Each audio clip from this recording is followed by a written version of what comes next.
మొత్తం అర్బనైజ్ పట్టణ ప్రాంతాల కింద విస్తరించుకుంటూ పోతే ఏది మరి?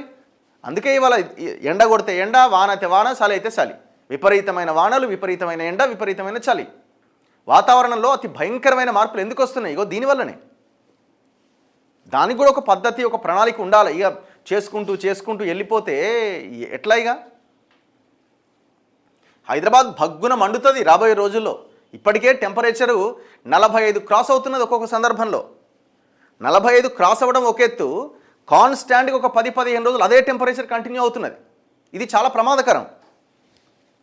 ఎయిర్ క్వాలిటీ ఇండెక్స్ చాలా దారుణంగా పెరిగిపోతున్నది. ఒక్కొక్క సందర్భంలో 250-300 కూడా దాటుతున్న సందర్భాలు ఉన్నాయి వింటర్లో. మరి ఇంత దారుణమైన సిచ్యువేషన్ ఉన్నప్పుడు మనం కాపాడుకోవాలి కదా పర్యావరణాన్ని. ఆల్రెడీ 111 జీవోని కేసీఆర్ ఎత్తేద్దామని ప్లాన్ చేసిండు, గవర్నమెంట్ మారింది, అది ఆగింది. అట్లా ఏదైనా చేయడానికి రెడీ అవుతారు. ఒక ఆయన అయితే ఏకంగా డిమాండ్ చేస్తుంటే జీవోని ఎత్తేసేయాలి, మొత్తం అంతా ఇల్లు వచ్చేయాలి, బిల్డింగ్లు వచ్చేయాలి, అవి వచ్చేయాలి, ఇవి వచ్చేయాలని. ఇంకేం హైదరాబాద్కి మిగిలింది అనే కోర్ ఏరియా ఏంది?